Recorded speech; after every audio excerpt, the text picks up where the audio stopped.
So let's wipe the slate clean first. And let's do like just a little toning. It's been an interesting few weeks, eh? Maybe. One of the things that I've heard a lot of people saying, and something I've been saying lately, is it feels like on some celestial realm, things are getting so crystalline and clear, but here on Earth, I've never seen such a very specific, and I don't look at it as bad per se, diversion in humanity that almost looks exactly cut down the middle. And a lot of people think that it's about beliefs or it's about politics, and it has nothing to do with that. When I see it, actually, if I'm able to just kind of pull back and look at it from a deeper level, I see people who at least choose, whether they're doing that or not, to let go of sort of losing ourselves in this dream that we call human life, because this is really just a movie. This is not real anyway. And that there's others that just, the door hasn't popped open yet. So who is it? I think it's Rupert Sheldrake who said that we don't see that we don't see. And it's like when you don't know that you don't know, then you don't know.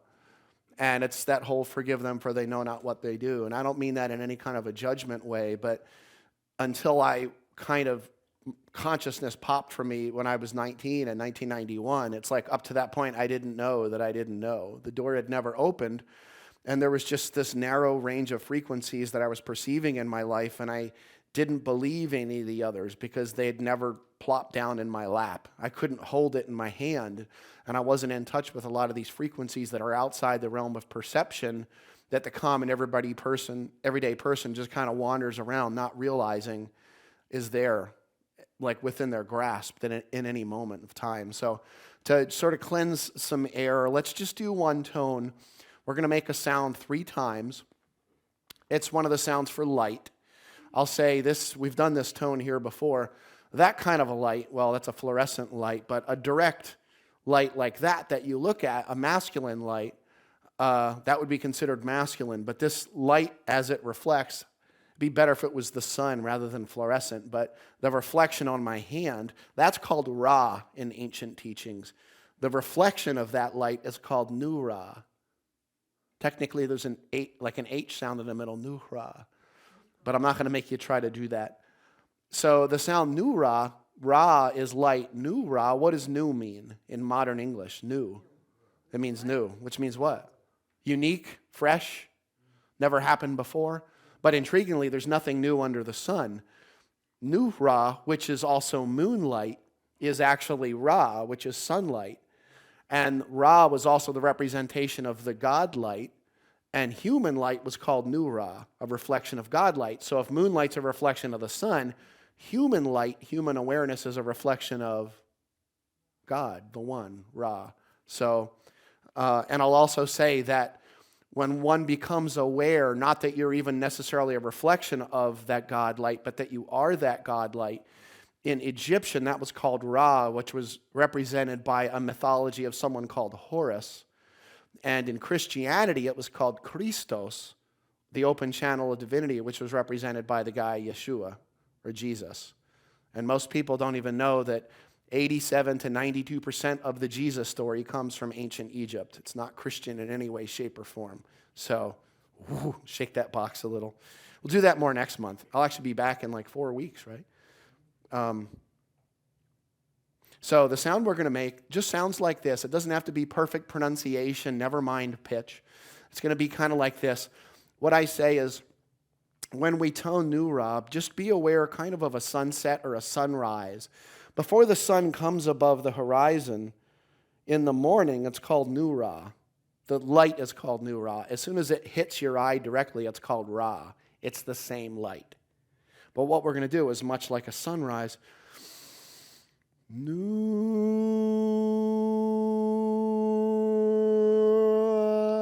Just allow it to open as you tone it. In other words, we're not going Nu Ra, which is okay. It's just something different. So we're just going to make that sound Nu Ra 3 times, okay? 1, 2, 3. Get a good breath of air. You don't have to last forever until you turn blue in the face. Get a new, fresh breath of air now. Nu.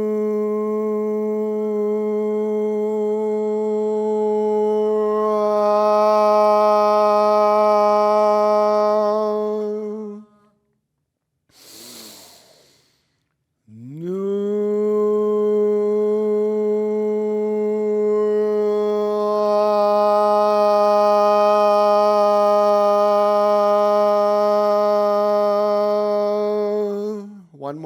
wide open. Let it ring out. No.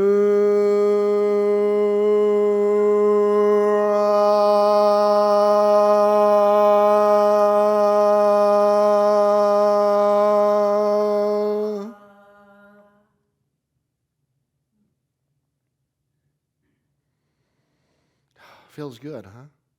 It's a nice sort of recalibrator. All right, now this is just a metaphor. I'm not implying this could have happened in the last 2 or 3 weeks.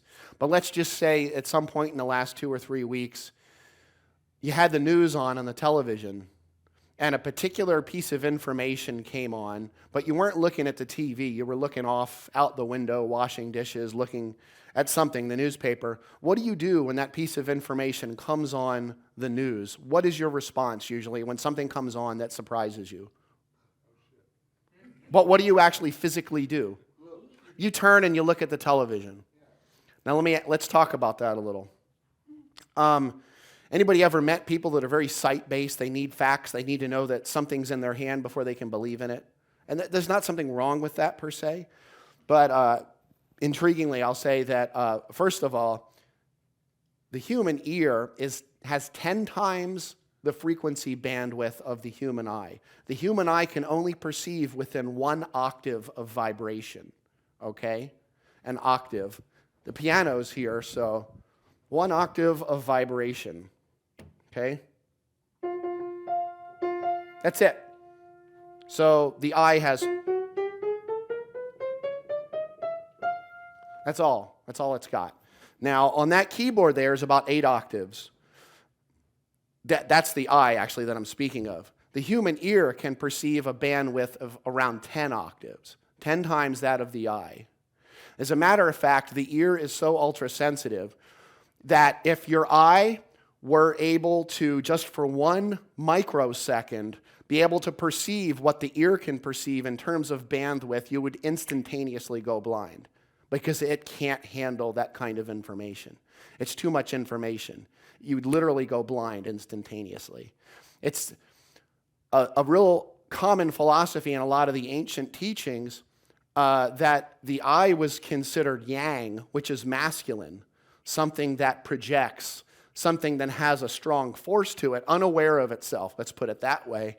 And the ear is considered feminine, which is yin, which is reflective, which is something that's more inner. It's not something so much that projects, but rather something that brings in. And I've got a great quote, actually, I wrote a couple, I don't usually write notes down, from Lorenz Oken. I believe he was from the 19th century. The eye takes a person into the world, and the ear brings the world into a human being. Now, I talk a lot about toning. I talk a lot about language. Actually, I just was contacted. I'm taking on participants for a mentorship program that I'm doing right now with just a handful of people because I've been spending so many years going here 2 hours, 2 hours, 2 hours. And as much as I want to go straight down to the bottom, you can't do it in 2 hours. And a lot of times there's a lot of new people, so I have to go back to square one and revisit a few things, which is great. But I've been really seeking to go really deep with a few right now also as well. And like someone had contacted me wanting for me to teach them how to speak Aramaic. And I felt that out for a couple of days. And I'm like, I don't think I want to do that. Because I'm so far past the technicalities of a language. I'm just not interested in that in any way anymore. And I mean, they can learn the alphabet and the phonetics and all that kind of stuff. Because for me, it's not about a language. There's no such thing as a miraculous language. It's just really about the awareness of frequency and vibration because everything is about vibration. Everything. The whole world is vibration. It's uncanny, some of the stuff that Bill put in the notes here in the program, and he does that freaky stuff a lot of times. And we didn't work all that kind of thing out, all this about the frequencies. And I mean, how often, this is the only time I've ever walked into a center or any place to do an event and saw NM written down, nanometers. Now, let me expand on that. That's something he wrote, okay, down on here. This is also the only time I've ever walked into any place for an event or me to speak where in my notes I had the word nanometers. It's never happened before. It's kind of freaky, actually. So, and we're going to get to what I mean by that in a few minutes. But the world is literally vibration. You know, in the Kabbalah, actually, they talk about how the most common misperception people have if they start studying Kabbalistic teachings is they get lost in the geometry. They get lost in the imagery. And in the Kabbalah, it says very specifically that the ego is fed by images. The ego is fed by what the eye perceives, which is why everything in ancient Hebrew and Aramaic is not saying, "See, O Israel, the Lord our God is one." It's actually, "Hear, O Israel, the Lord our God is oneness." In Aramaic, that would be Shema Yisrael, Maria Allahan, Maria Chad Hu, if you speak that in Aramaic. But we're so dependent on these, on something that can only perceive one single octave of frequency. Most people don't even realize that everything that you see and hear is actually vibration. The most impossible word, the word that's virtually impossible to get from ancient Aramaic into modern English, is the word translated as word in the Bible. The one thing I can tell you it is not is word. In Greek, the word's logos. The one thing logos does not mean is word. They called it the word with a capital T and a capital W, which is their way of saying, I don't know what I'm talking about.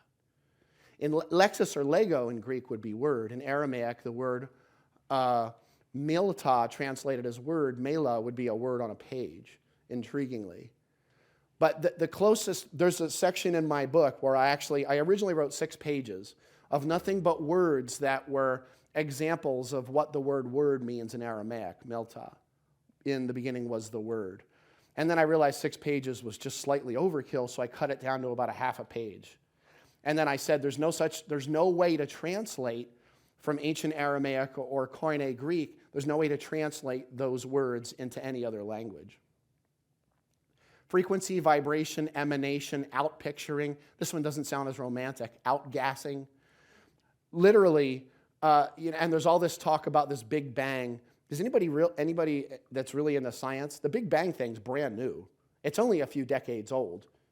And there's a very small little cadre of scientists that actually believe in a Big Bang. All of the philosophies up to this point said that there was not a Big Bang. There was actually just a fluctuation, an emanation, something that's so full of itself that it had to burst open. Interesting, but we have this obsession with. So now these leading edge astrophysicists say they can hear the Big Bang, and they say it's not actually a bang; it's like a pulse. The foreword to my book was written by my dear friend Steve Vai, who's an amazing guitar player. We just spent some time with him in Charlotte Friday night. And in the foreword, he wrote about it. He called it the primordial ping. I've got a CD program back there called the Primal Voice. It's the same thing. It's that first. And you feel that when you're open in meditation, when you're deep in meditation. And there's just that moment. You've been meditating, it could be for years. Who knows? And all of a sudden, there's this sensation of as if you're not there. And one of the ways I often put it is it's like crossing my arms across my chest with my eyes closed and falling backward off a cliff. Except the difference is that I don't know it's about to happen. It's a very feminine experience that just, and we all have those moments. Maybe it's when you're listening to music. Maybe you're holding a baby in the first few hours of life.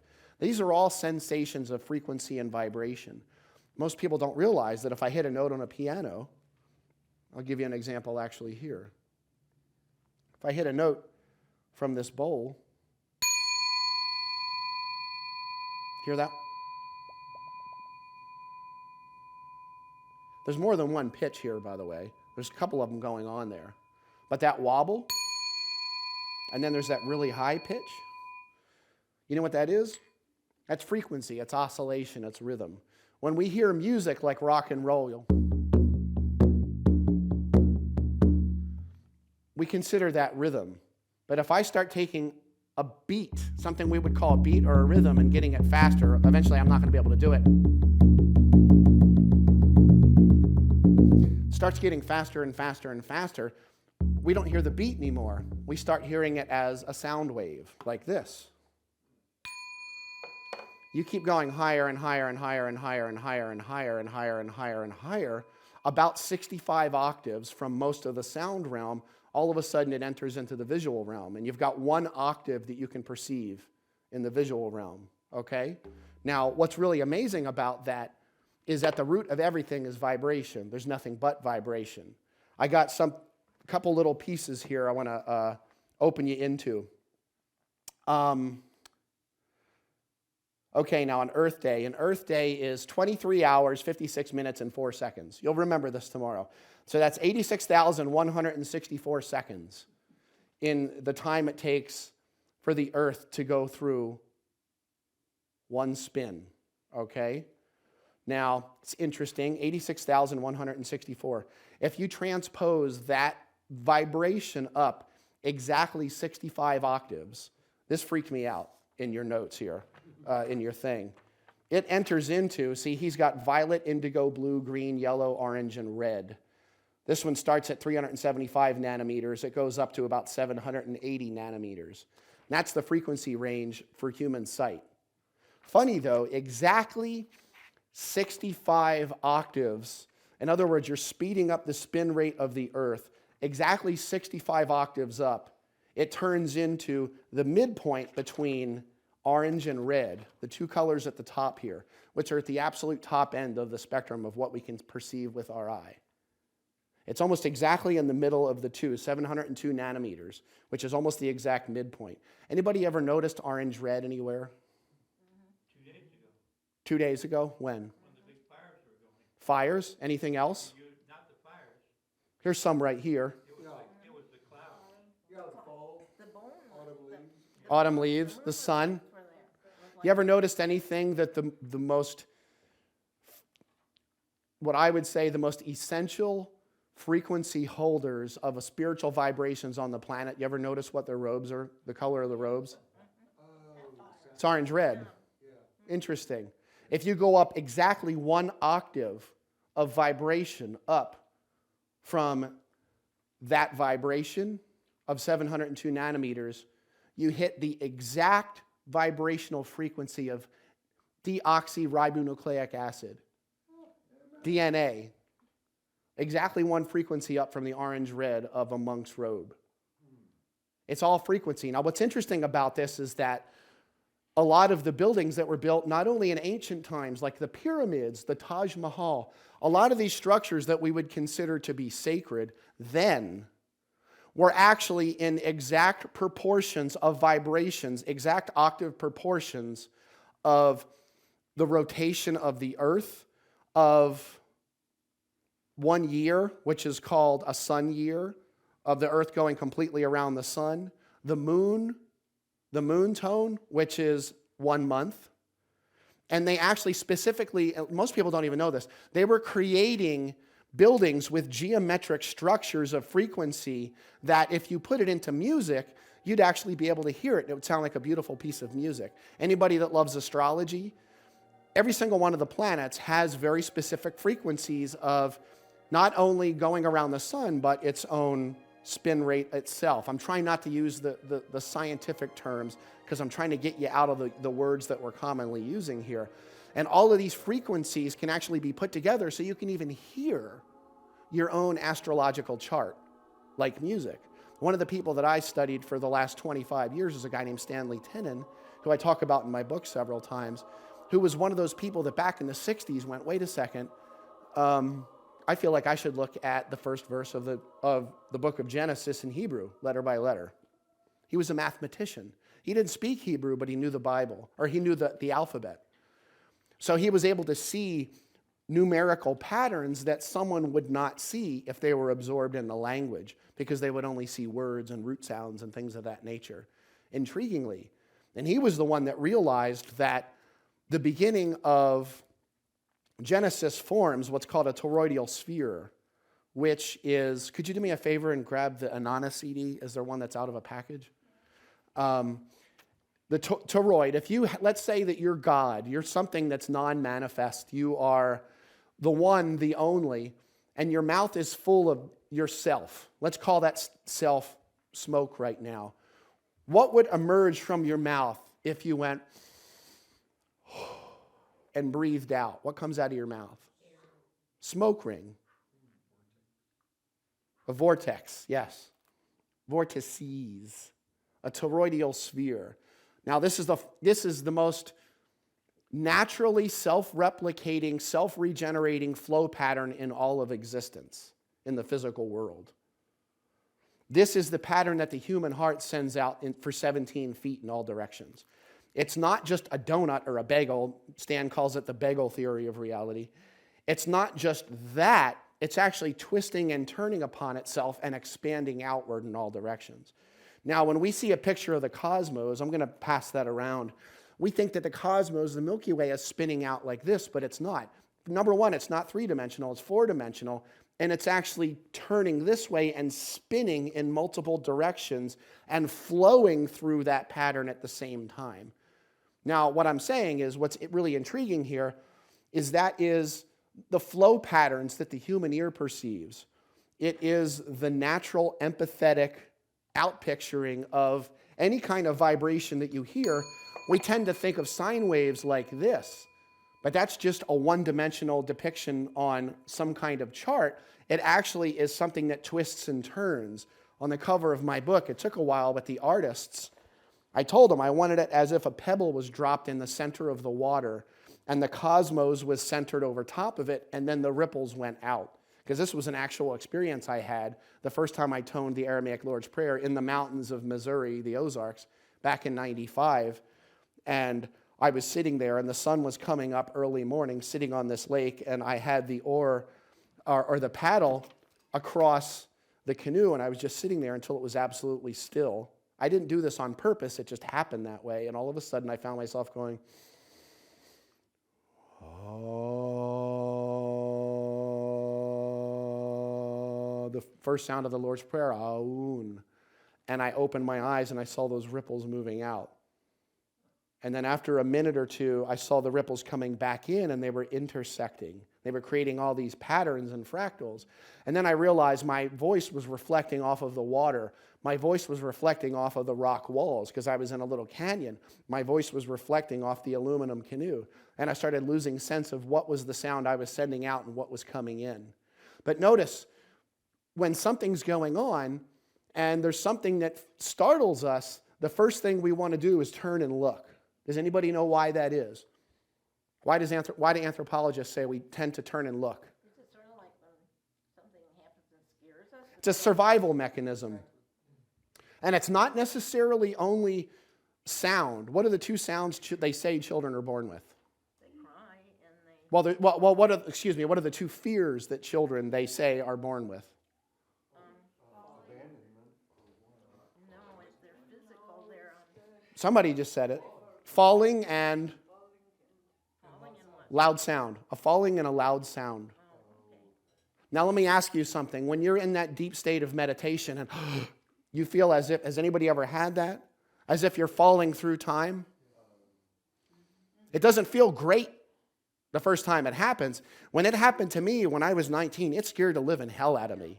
I thought I was dying, just in a split second. That open door, the portal, and that's what Yeshua said, I am the gate, I am the portal, the word's tareya in Aramaic. I'm that open gate or open door. It's not something that you see. It happens when your eyes are closed. Interesting. Now I got a couple other little things here that have been sort of flooring me. All right, I already hit all that thing there. Interesting, there's a part in the beginning of my book where I talk about someone named Laurel Elizabeth Keyes. Laurel wrote a little pamphlet in the late 60s, but she wrote a book in the early 70s called Toning, the Healing Power of the Voice.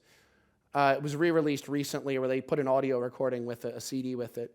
I don't think we'd be talking about toning here in the West, probably not without her influence.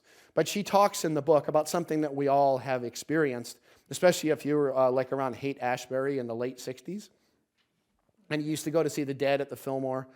One of the things they would do is they would take an overhead projector and they'd put colored oils and water on a projector and they'd put a speaker next to it and it would wobble it around and it would create all these nice psychedelic fractal patterns. And cymatics, they'd project it up on a screen. A friend of mine, a guy named Frank Netzer, who I only met because I was so intrigued by this software program he created called Sound Spectrum G-Force. And this sound spectrum, I've got quite a few videos on my website and on YouTube where it's me toning, and it actually takes the tones coming from my mouth and creates these fractal patterns from the vibration. Now, what's really amazing here is that's bringing together not only what you're hearing, but it's bringing together that aspect of sight into it. Everybody has probably seen on some level like salt crystals on a drum head or sand on plate glass, and you put sound underneath it and it creates these beautiful patterns, exactly like Masaru Emoto and the hidden messages in water. And they would put sounds, particular kinds of music, they would project thoughts into this water, and then they would freeze it, and those crystals would create fractals. Now, what's really intriguing about those fractals is that if you look at the fractals that come from positive vibrations, whether it's a word of thought or positive classical music, as opposed to, I love Black Sabbath, but bong, bong, tends not to create the most beautiful fractal patterns. Kind of like our life, things feel a little loosey-goosey up in the air, twisted inside out right now. We're experiencing the fractal patterns of what's in our hearts. We somehow think that there's a force outside of ourselves that's going to affect how we feel, that's going to affect our energy body, but it's all resonance. There's nothing outside of you, there's only one. And we're in this dance of oneness. And everything is connected. Intriguing little thing. But you know, something I had never thought about before, and I just discovered this within the last week. Very intriguing. You know how you can see the fractal patterns on a drum head and it shakes into those different positions, that fractal. The thing I had never thought about is, let me ask you a question. You're going to probably go, huh? Where are the salt crystals or the grains of sand gathering? They're gathering where? On your finger? No, I'm saying on a drum, in the still point. They're gathering in the spaces of silence. They're gathering in the places where there is no vibration. Does anybody know why that is? I'm really deep in the science for the last couple of weeks. The reason is not because it can't vibrate, but because the silent space. Anybody want to know why we're so afraid of silence? Is it because there's nothing there? Silence is not the absence of everything. Silence contains everything, which is why it scares the living hell out of us so often. Exactly like if you were to take the human eye that can perceive 1 octave and all of a sudden give it 10 octaves of range, you'd go instantaneously blind. And on some level in our heart, we know that if we allow ourselves to go deep into that silence, it's going to obliterate everything we think we know about ourselves, the human life, the name. And a lot of people tell me that all the time. I don't want to go through an ego death. And I'm like, well, if you can call it an ego death, it's not an ego death. It's just you taking the mask down and say, look, I took my mask off, and wait a second. I got another one, though, and this one's called New Agey, spiritual. I only see positive vibrations and light. And everybody knows those people, too. The canaries are floating above their head when they walk in the room. I don't want to go there. I don't want to talk about that. Why? Because they're not able to process those frequencies, because it's all frequency and vibration. Interesting. It's all about frequency. It's about vibration. It's about oscillation. Some of it's within your range of perception. Some of it's totally and completely outside. And I wasn't going to quote this, but this is from Steve Vai. This is in the foreword of the book. He talks about if a person's, actually let me put it here, on the physical plane, when a person resonates with a particular vibration, be it a thought, sound, or other sense perception, they are perceiving a tiny overtone of the whole. Yet because all parts are contained within the whole, certain words and sounds can resonate in a person as deeply and profoundly as that person is in tune to receive them, able to comprehend them. There are virtually no limits to the high or low ends of the entire frequency spectrum. If a person's level of awareness is resonating at a high frequency, then the finer, more crystalline overtones of pure vibrations, such as inner joy, peace, presence, and the like, can raise the entire vibrational frequency of the human to an even higher, more refined harmony within creation. Now let me say this. frequency. It's just very basic frequency. It's beautiful and it's crystalline and it's angelic. But let's just say that for years, we were asking for a faster vibration. We were asking for higher awareness and wider light. And we wanted the whole damn thing to speed up. We wanted the spiritual life right here and right now. So instead of an orchestra that for thousands and thousands and millions of years has been sort of tuning up, and it doesn't really matter if the string section, the violins are like 5 or 6 cents off from each other. It really doesn't matter when the amplitude is low. But when the temple hits the pinnacle, we get to the pinnacle of the temple, the opening of the energy body of humanity. When that opens up, all of a sudden the amplitude gets louder and we're no longer hearing just, we're hearing. What are people doing? They're going for their ears. Right. Did you go for your eyes? I did. I went for my hands. I don't know why, but Any kind of a sense, your 5 senses. How many senses do we have? Any psychologist? Anybody actually study psychology? How many does psychology tell you? 22. And everybody talks about 5. Plus 1 maybe. If you live in Asheville or near Asheville, then there's a plus 1. But interesting. Well, we're not going into that right now. But so let me finish reading what he says here. If one is resonating at a low frequency, such as anger, greed, fear, etc., they can be lured downward by the intense gravity of those lower frequencies into a chaotic distortion. Why is that? Because when it's really fast and it's within your frequency range, that's okay. When it gets really high, all of a sudden it becomes piercing when it hits the high end of the range. But when it gets to the low end of the range, it gets a beat to it. It gets a rhythm. And that rhythm has much more propulsion and force to it, and it's got more wobble to it. You know those people that you're around and you talk to them, and it's like you're spiritual and you're light, but there's just that one person when they walk into the room. It's like fingernails on a chalkboard before they even say a word, and you've got this intense wobble. Do you know why you've got the wobble with them? Do you know what that wobble is? It's when two frequencies come almost within unison of each other, but they're close enough to create something called a beat. And the beat that you're feeling is the fact that you are so like them on a frequency level. Your orchestra, your frequency orchestra is very close to theirs in certain areas, and you're resonating with them, and it creates that beat frequency. So the thing that you can't stand in the person beside you, excuse me, it's not in them. Anybody know what first forms in an embryo? What's the first thing that comes out of, that creates when there's fertilization and the human embryo is created? What's the first thing that gets created? What's that? No. It's a heart cell. Does anybody know what the second thing is that grows out of the heart? The tongue. The tongue grows out of the heart. Does anybody know what the third thing is that comes from the embryo? The ears. Within 3 to 4 weeks of conception, it already hears. It hears the mother, it hears everything around it, it's picking up all these frequencies. Now, when a baby's first born, what's the one perception, probably above all the others, that's probably not working quite as well? It's actually the sight.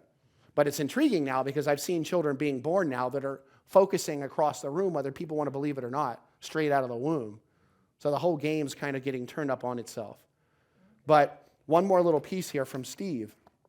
He says there's 2 elements at play here. One is the vibrations that can be considered all things, the orchestra of God, so to speak, which includes the physical and ethereal dimensions. The other is the empty, silent space that all vibrations dance within. Interesting. The empty space is no thing, but in essence is everything. Remember what I said? It's not nothing. It's not something you can perceive because you simply can't perceive everything. Either you are it or you're not. You can't perceive it because it's not separate from you. And that's what scares the living hell out of us, because we want to know who we are. And we went through the new agey create your perfect life 90s with our 10 lists of our best values and this is my purpose and all this great stuff. And we thought it was a great thing, and we were living this prosperously abundant life, and then all of a sudden these cosmic waves came through in the last couple of years and went, oh, that little 10 values is so cute. And it was just a little shaking of the cosmic tailbone. And all of those cute things that you wrote on paper and followed for 20 years just got swept up into a dust cloud. It was real cute. You don't need to create the perfect life. You already life that is perfect and whole.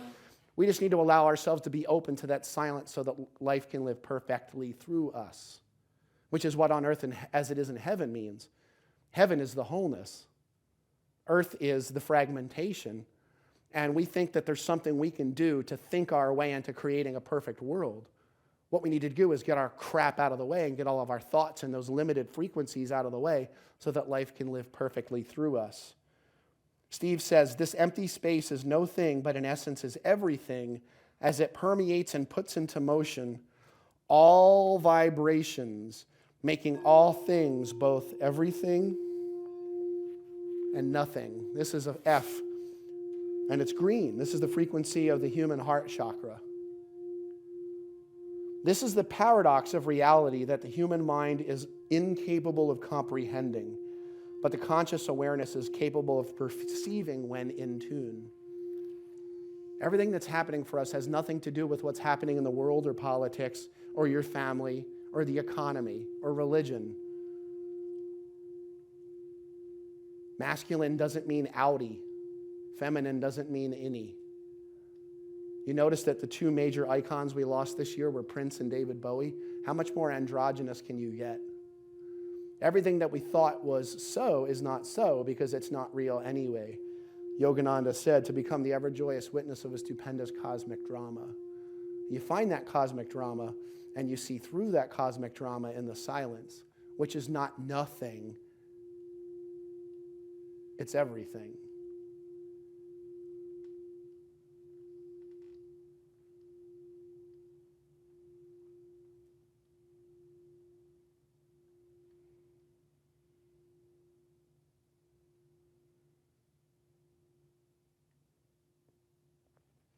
Since I ran over a little bit, I'm just going to give you one little poem, and then I'll let you be. This is from Kurt Wolff, German. Gotta love German. Whoever has ears, hear. Whoever has eyes, hear and see. Whoever has hands, hear and see and do. Whoever has feet, hear and see and do and go. Whoever has a mouth, hear and see and do and go and speak. And be silent, and be silent,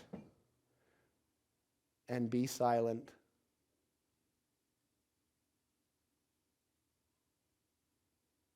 And speak.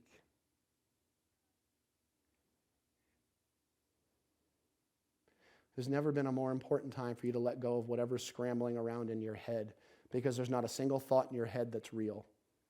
It's all based on limited frequencies, limited perception, and you are not what you think. You've never been what you think.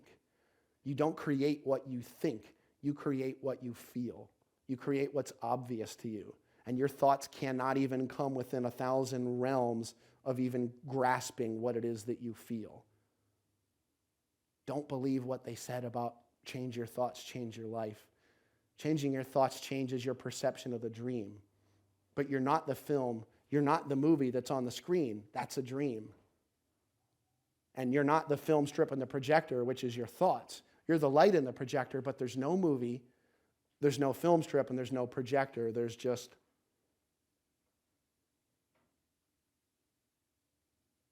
and you find that in the silence. That's what the word spirit was in ancient Aramaic. Ruha, it meant frequency or vibration. It includes breath, spirit, heartbeat, wind. How do you feel when the wind is moving across your skin?